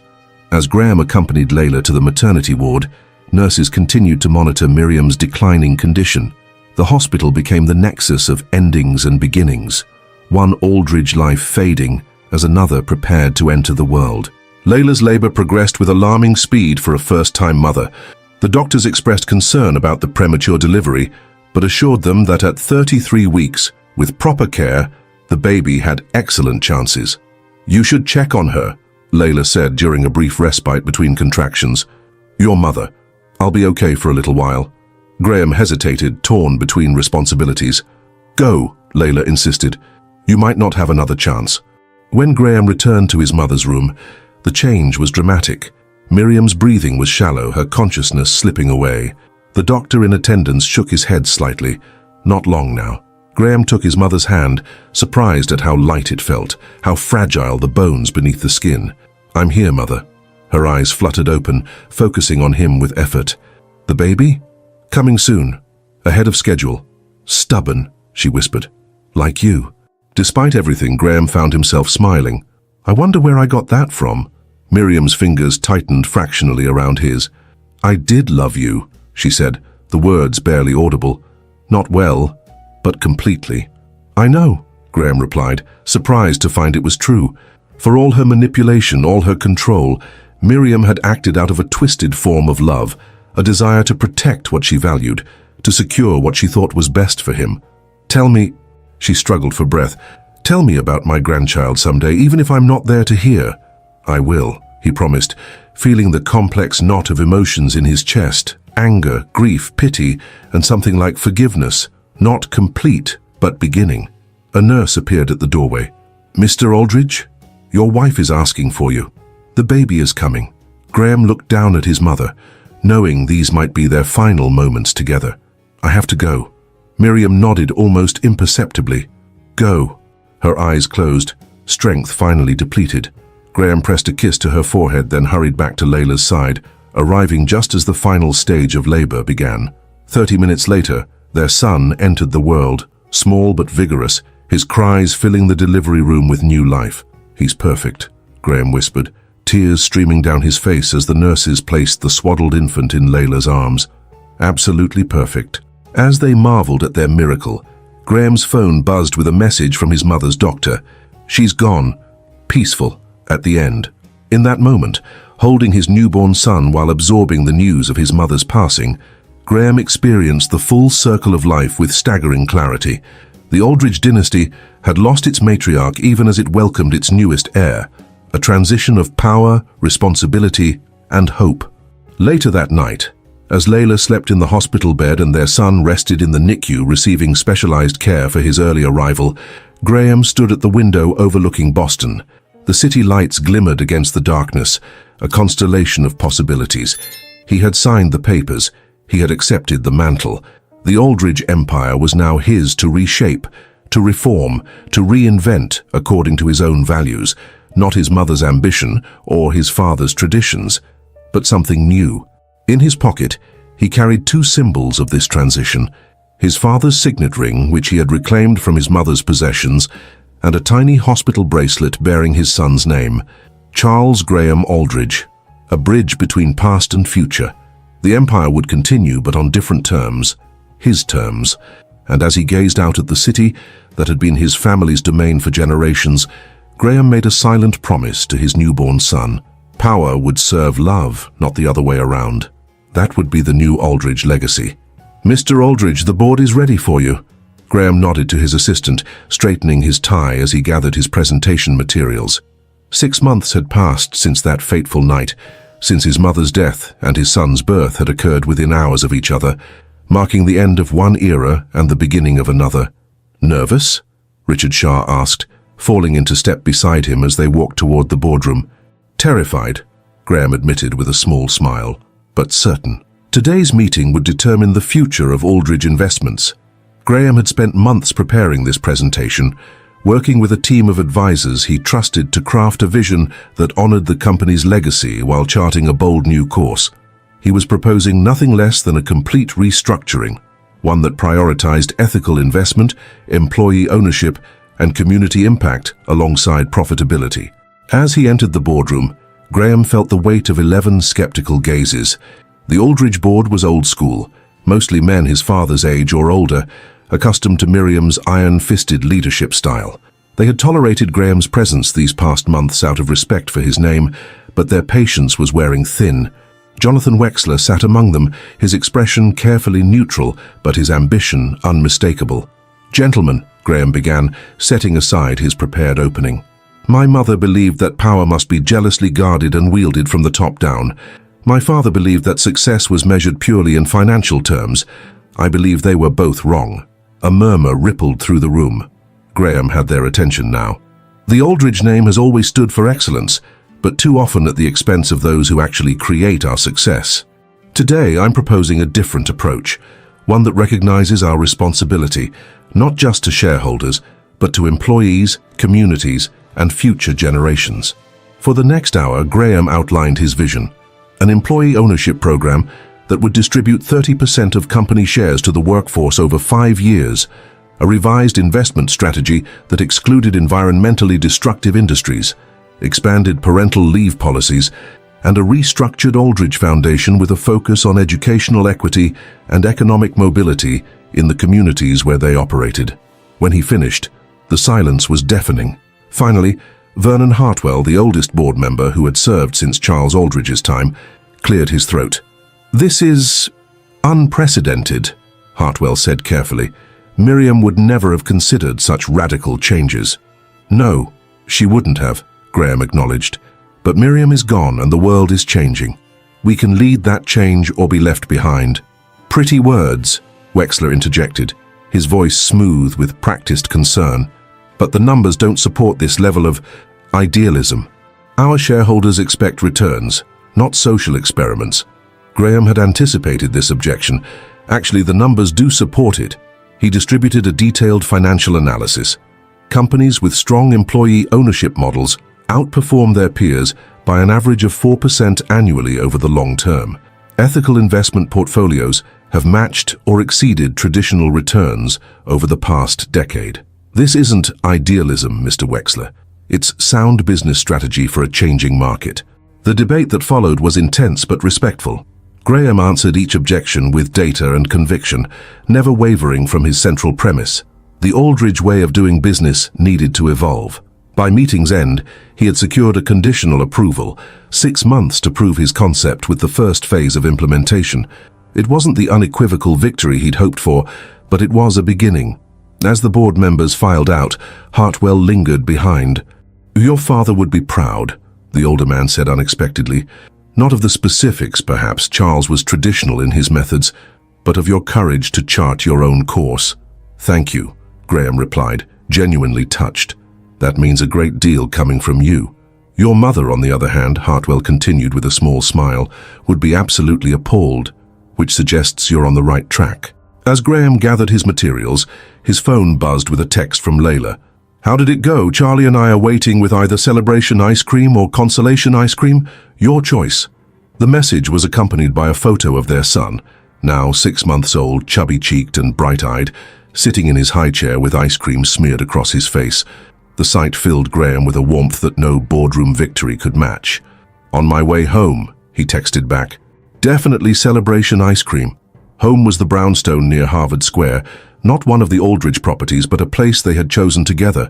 They had renovated it to suit their needs. A home office for Layla's academic work, a nursery painted with woodland creatures, and a kitchen large enough for Graham to indulge his newfound passion for cooking. The domestic scene that greeted him that evening was worlds away from the formal dinners of his childhood. Layla sat cross-legged on the floor, helping Charlie grasp colorful stacking rings while music played softly in the background. Baby toys were scattered across the living room, and a pot of something aromatic simmered on the stove. "Dada!" Charlie exclaimed, his newest word delivered with enthusiastic volume. "There's my boy," Graham replied, dropping his briefcase to scoop up his son. Charlie's soft weight against his chest, the sweet baby shampoo scent of his hair, these simple joys still amazed him daily. Layla rose to greet him with a kiss. "Well, are we restructuring one of Boston's oldest investment firms, or sticking with the status quo?" "Restructuring conditionally," Graham confirmed. 6 months to prove the first phase will work." "I never doubted you for a minute," Layla said, her pride evident. "Not even when you were pacing the nursery at 3 a.m. "Rehearsing your arguments." "You mean when I was heroically handling the night feeding?" Graham corrected with a smile. The evening unfolded in comfortable domesticity. Dinner, Charlie's bath time ritual, and finally, after the baby was asleep, a chance for adult conversation over glasses of wine in the living room. "I heard from Maria today," Layla mentioned, curling against Graham's side on the couch. "She ran into Scarlett and Jared in Barcelona. How are the runaway almost bride and her true love faring in European exile?" Graham asked, genuinely curious. Despite the circumstances of their near wedding, he harbored no ill will towards Scarlett. Apparently they're flourishing. Jared's tech startup is doing well, and Scarlett is working with refugee advocacy groups. Layla traced patterns on Graham's palm as she spoke. "Maria said she seems happier than she ever looked in Boston." "Good for her," Graham said sincerely. "Breaking free of family expectations isn't easy. I should know." The scandal of their disrupted wedding had faded from Boston's collective memory more quickly than expected, overshadowed by Miriam's death and newer society dramas. The Morgan family had weathered the embarrassment, by announcing that Scarlett was pursuing humanitarian interests abroad, a face-saving fiction that contained a grain of truth. "Any regrets?" Layla asked, studying his face. "About how everything unfolded?" Graham considered the question carefully. "I regret the years we lost. I regret not seeing through my mother's manipulations sooner." He pressed a kiss to her temple. "But I don't regret where we ended up. You, me, Charlie, this is everything I never knew I wanted." They had worked hard to rebuild trust over the past months. The transition from estranged exes to co-parents to partners again hadn't been seamless. There had been difficult conversations, moments of doubt, old wounds reopened before they could truly heal. 3 months after Charlie's birth, they had finally addressed the elephant in the room during a late-night kitchen conversation.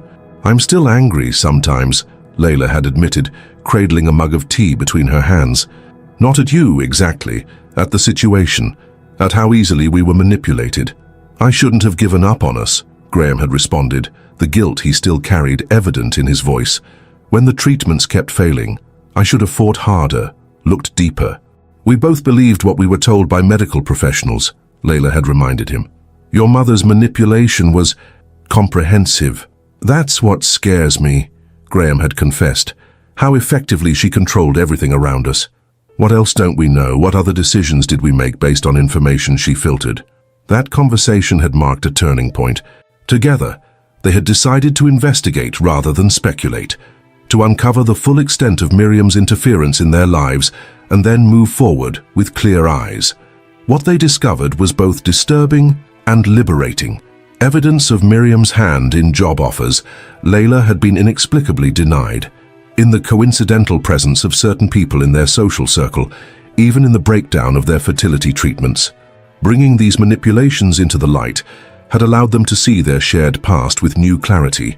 The pain hadn't disappeared, but it had transformed, from a wedge between them into a shared experience they had survived together. Now, nestled together on their couch, the hard-won comfort between them felt like a miracle.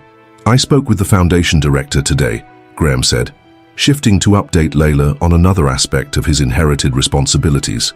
"We're finalizing the details for the scholarship program."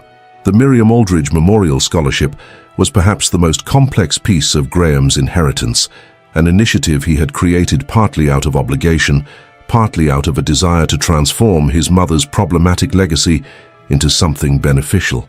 "How many students will it support this year?" Layla asked, knowing how important this project was to Graham's process of reconciling with his mother's memory. 20 from Boston public schools, full rides to any college they're accepted to, plus mentorship and internship placement. Graham still marveled at his ability to create tangible good from the fortune his mother had hoarded so jealously. "The first recipients will be announced next month." "She would have hated it," Layla observed with a small smile. "Giving Aldridge money to kids from Roxbury and Dorchester. Precisely why it feels right," Graham agreed. Using her resources to open doors she would have kept firmly closed. His relationship with his mother's memory remained complicated. Some days, anger still burned fresh at the thought of her manipulations. Other days, he found himself unexpectedly missing her sharp intellect or wondering what advice she might have offered about a business challenge. Grief, he was learning, wasn't linear, especially grief tangled with resentment, admiration, and unresolved questions. The most difficult aspect of Miriam's legacy wasn't the company or the foundation, but the parenting patterns Graham sometimes caught himself unconsciously replicating, the instinct to control rather than guide, to protect rather than empower. Layla had become skilled at gently pointing out these moments, helping him recognize the echo of Miriam in his own behavior before it could take root. "I received another letter from Scarlett's father today," Graham mentioned, remembering the day's mail. "Third one this month." Senator Morgan had never forgiven Graham for the wedding debacle, despite the fact that both his daughter and Graham had been unwilling participants in an arrangement neither had freely chosen. The senator's political influence made him a formidable enemy, one who had been systematically working to undermine Graham's business initiatives and social standing. "What does he want this time?" Layla asked. "The same as always. He wants me to pressure Scarlett to come to her senses and return to Boston, as if I have any influence over her decisions." Graham shook his head. I think what he really wants is someone to blame for his daughter's rebellion. Are his attacks causing problems for the business? Nothing serious yet. He's blocked a few government contracts, made some noise on regulatory committees. Graham squeezed her hand reassuringly. Shah is handling it. The senator will eventually find a new target for his frustrations. What Graham didn't share was his growing concern about the Morgan family's vendetta. Richard Shah had warned him that the senator was forming alliances with other Aldridge enemies, including Jonathan Wexler, who remained on the board despite his thinly veiled opposition to Graham's leadership. It was a situation that required monitoring, but not one he wanted to burden Layla with tonight. Instead, he steered the conversation toward happier topics: Charlie's developmental milestones, Layla's research project that was gaining recognition in academic circles, plans for Charlie's first Christmas. Later, after they had checked on their sleeping son and prepared for bed, Graham found himself standing at their bedroom window, looking out at the Boston skyline. So much had changed in a year. His life had been dismantled and rebuilt, his understanding of family and legacy fundamentally transformed. "Penny for your thoughts," Layla said, slipping her arms around him from behind. "Just thinking about how far we've come, how much has changed." She rested her cheek against his back. "For the better?" "Mostly. Yes." He turned to face her. "I keep waiting for the other shoe to drop, for something to go wrong." "Very optimistic of you," she teased gently. "It's just, we got our miracle." He gestured toward Charlie's nursery. "Against all odds, despite everything my mother did. Sometimes I can't quite believe it's real." "It's real," Layla assured him, standing on tiptoe to kiss him softly. "And we earned it, the hard way." Balancing the responsibilities of parenthood and professional demands proved challenging in the months that followed. Charlie was a delightful but demanding baby, requiring constant attention and energy. Graham and Layla tag-teamed childcare with the help of a part-time nanny, both determined to be present, engaged parents despite their busy schedules. The learning curve was steep. Graham found himself humbled daily by the realities of raising a child, from deciphering different cries to navigating sleep regressions to child-proofing every conceivable hazard in their home. "How can someone so small need so much stuff?" he asked one afternoon as they attempted to pack the car for a weekend trip to Cape Cod.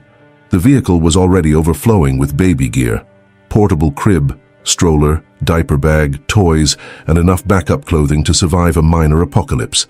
"It's their secret superpower," Layla replied, somehow finding space for yet another bag of essentials: exponential stuff generation. These ordinary parenting challenges were interspersed with the extraordinary circumstances of their situation. Charlie's position as the Aldridge heir meant constant attention from Boston society and business circles.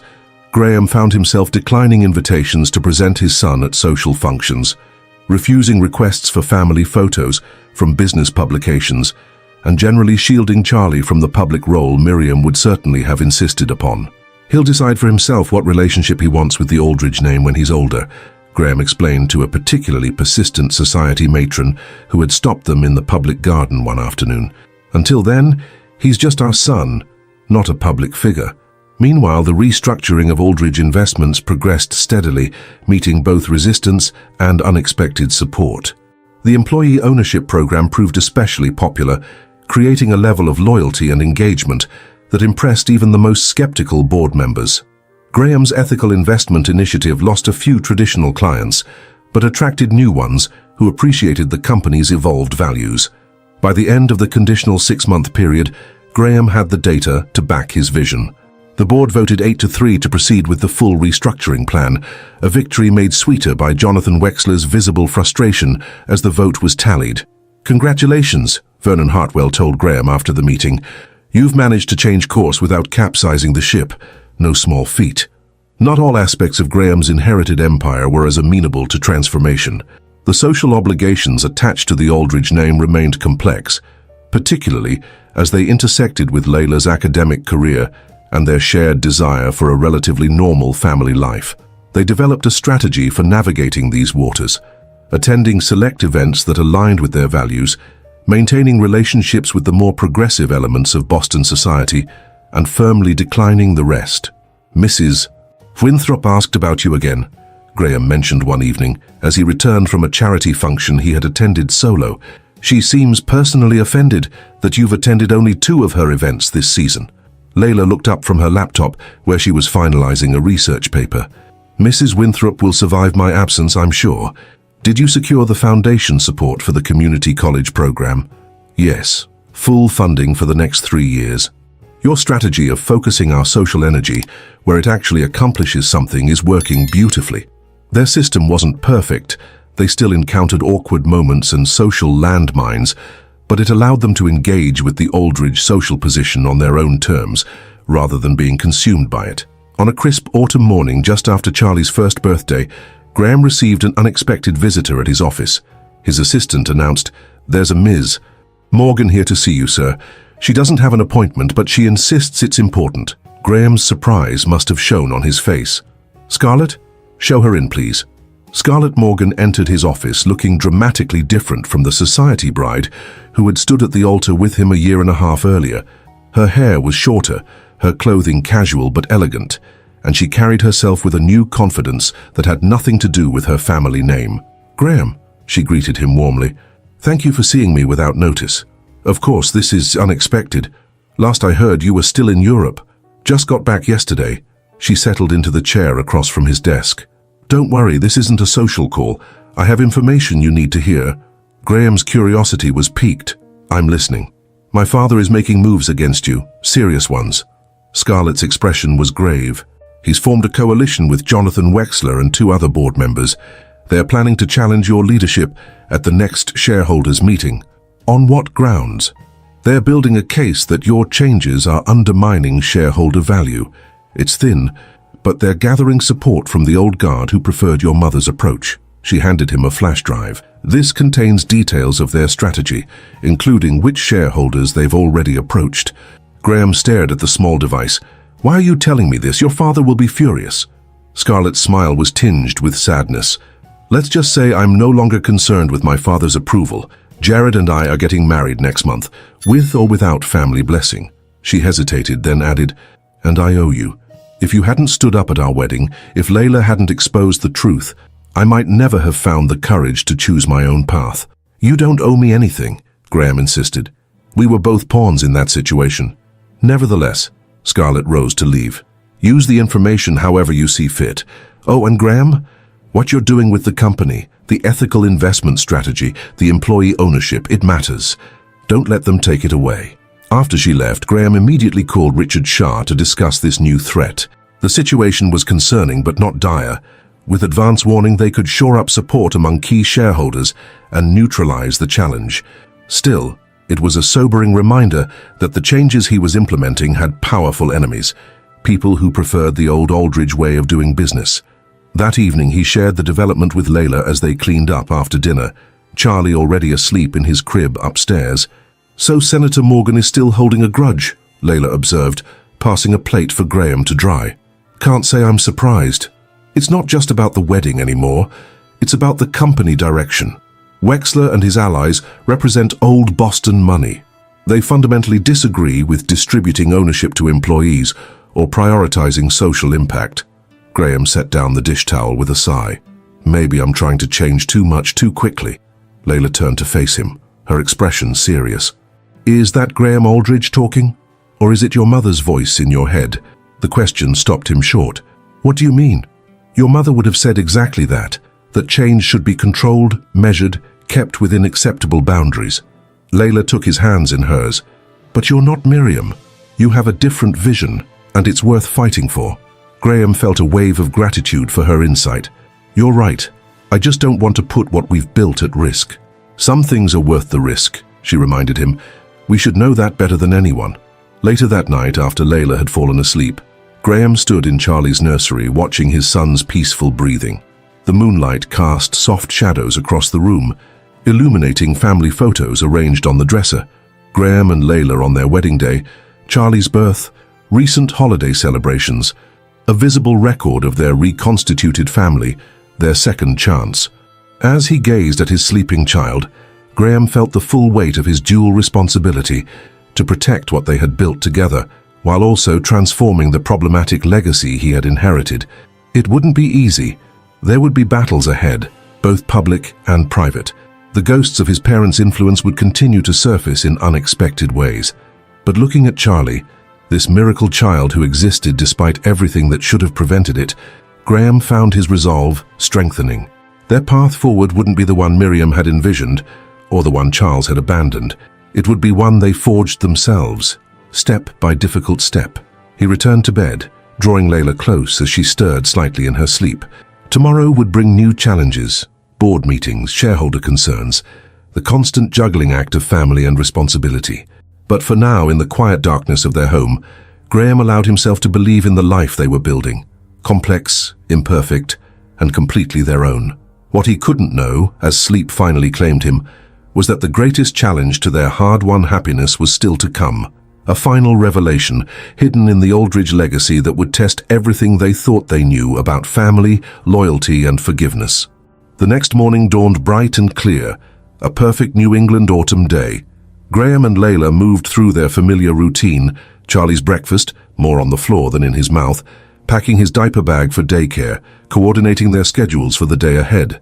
As Graham strapped Charlie into his car seat, his phone buzzed with a text from Richard Shah. New development. Call when you can. He kissed Layla goodbye in the driveway. Shah has something. I'll call him on the way to the office. Senator Morgan's coalition? She asked, concern flickering across her face. Probably. I'll keep you posted. He gave her an extra kiss for reassurance. We've faced worse. As he drove away, Graham watched Layla in the rearview mirror. Standing in front of their home, coffee mug in hand, morning sun catching in her dark curls. The sight filled him with a certainty that whatever challenges lay ahead, they would face them together. What he couldn't see was the dark sedan parked discreetly down the street, or the man inside taking photographs of their home. He couldn't know that at that very moment, a private investigator hired by Jonathan Wexler was uncovering information that would make the question of company control seem trivial by comparison. Information about a secret Miriam Aldridge had taken to her grave, one final manipulation that would shake the very foundation of everything Graham believed about himself and his family. The Aldridge legacy wasn't finished with them yet. 5 years later, higher, Daddy, higher, Graham pushed the swing with careful strength, sending Charlie soaring through the crisp autumn air. At 6 years old, his son was fearless, always climbing higher, running faster, pushing boundaries in ways that simultaneously terrified and delighted his parents. Watch me, Lily, Charlie called to his little sister, who was cradled in Layla's arms nearby. 2-year-old Lily Miriam Aldridge, named in a complex gesture of reconciliation with the past, clapped her tiny hands in delight at her brother's antics. Unlike Charlie's dramatic early arrival, Lily had entered the world right on schedule, after an uncomplicated pregnancy that had felt like a gift after their earlier struggles. Their Saturday morning ritual at the public garden was sacred family time, a deliberate carving out of normalcy amid the relentless demands of their lives. Graham guarded these hours fiercely, his phone turned off, his attention fully present with the family he had almost lost. I think we've created a daredevil, Layla observed, joining Graham as Charlie abandoned the swing for the climbing structure. He definitely didn't get that from me.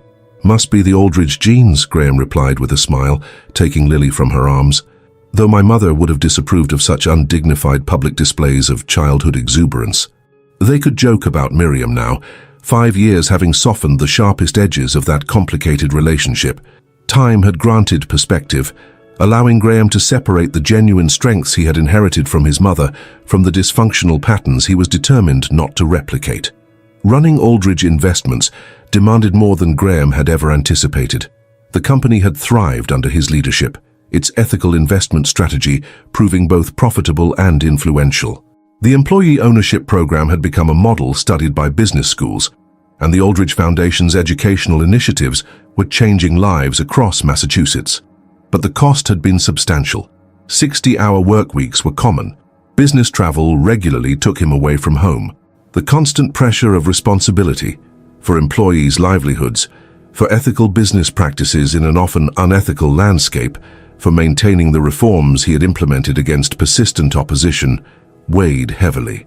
Morgan's in the news again, Layla mentioned as they watched Charlie's adventurous climbing. The Senate Ethics Committee is investigating campaign finance irregularities. Graham nodded, unsurprised. Shah thinks it might finally neutralize him as a threat. The senator can't very well crusade against my business practices while defending himself against corruption charges.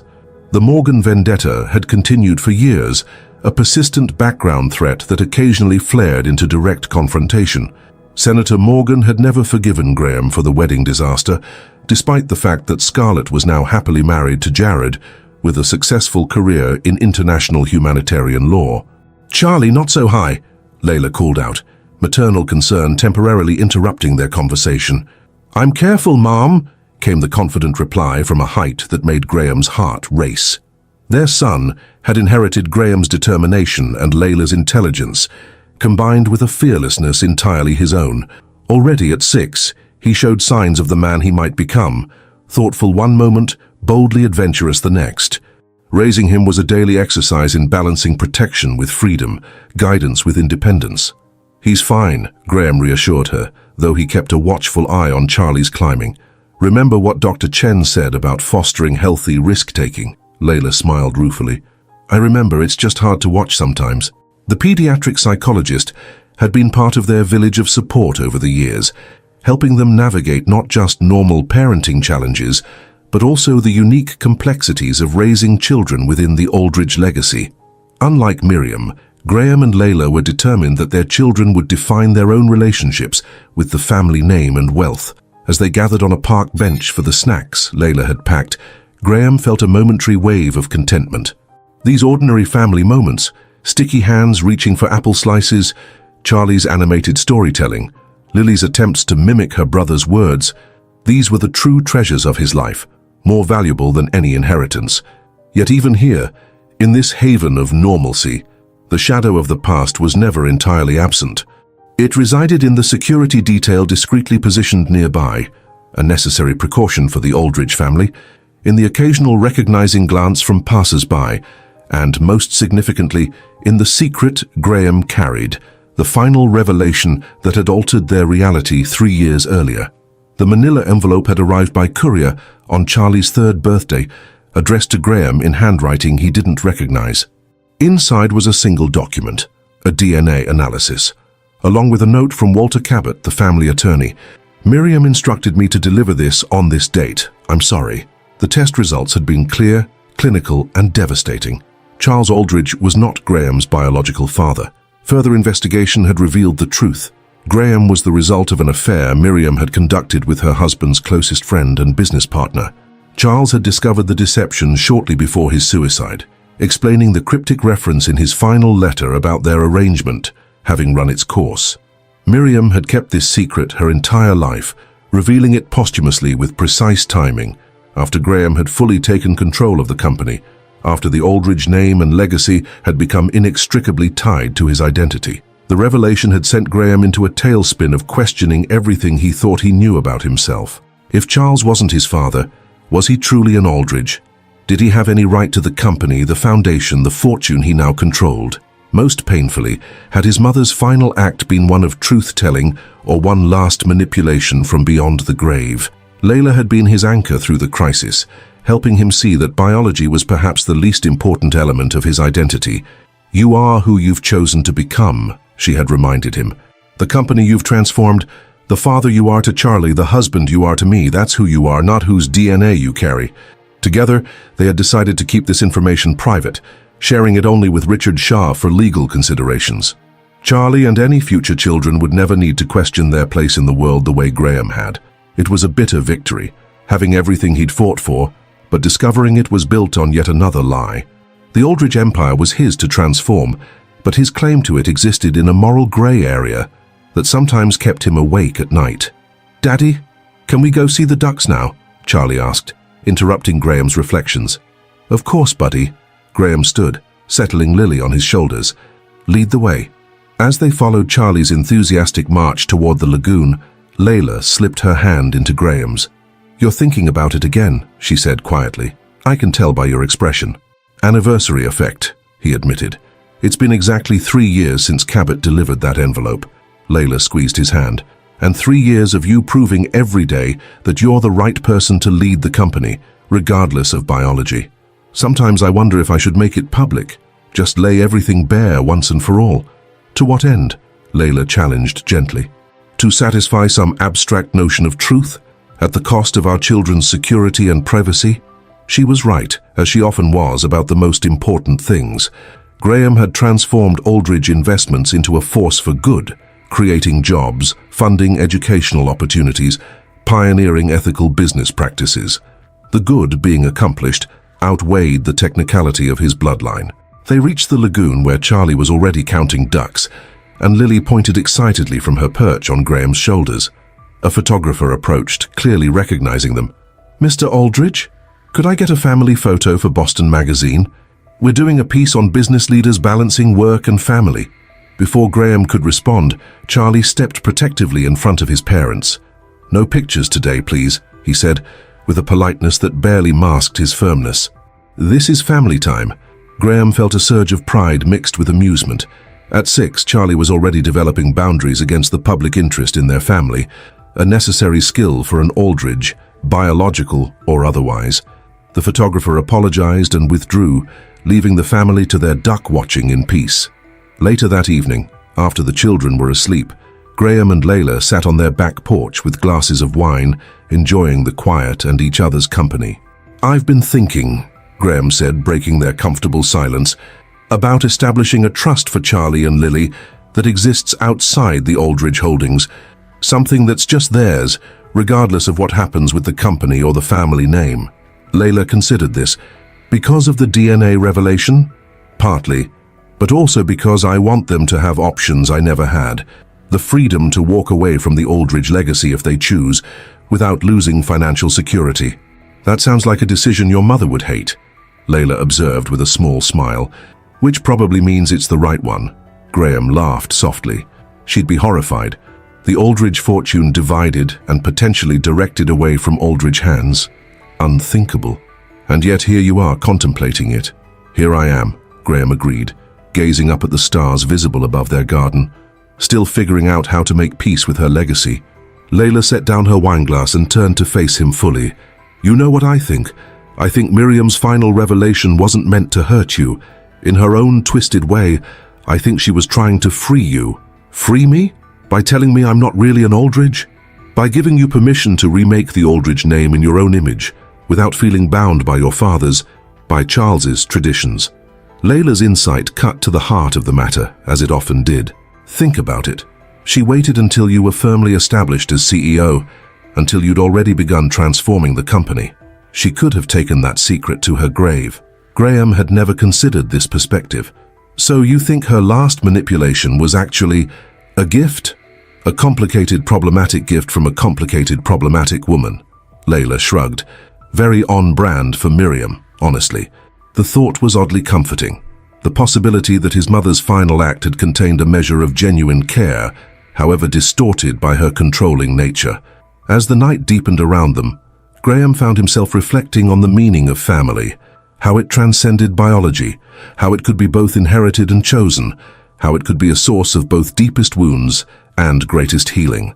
The Aldridge name would continue through him, through Charlie and Lily, redefined by their choices rather than constrained by tradition. The empire Miriam had protected so fiercely was evolving into something she might not recognize, but that preserved what was valuable in her legacy, while discarding what was destructive. It was perhaps the most fitting tribute to a woman who had loved possessively yet completely, to take what she had built and transform it into something better. "I think I've decided," Graham said finally, reaching for Layla's hand, "about the DNA revelation. And it stays private, not out of shame or fear, but because it doesn't matter. I am who I've chosen to become. The children are who they'll choose to become. Biology is just one small part of that equation." Layla smiled, the same smile that had captivated him in a university library years ago. "That sounds like wisdom rather than avoidance." "I had a good teacher," he replied, drawing her closer. Above them, the stars continued their ancient patterns, a reminder that individual lives, family legacies, even empires were momentary against the backdrop of time. What mattered was how those moments were lived, what values guided them, what love sustained them. Graham Aldridge, son of Miriam, father of Charlie and Lily, husband to Layla, heir to a complicated legacy, had found his own definition of family.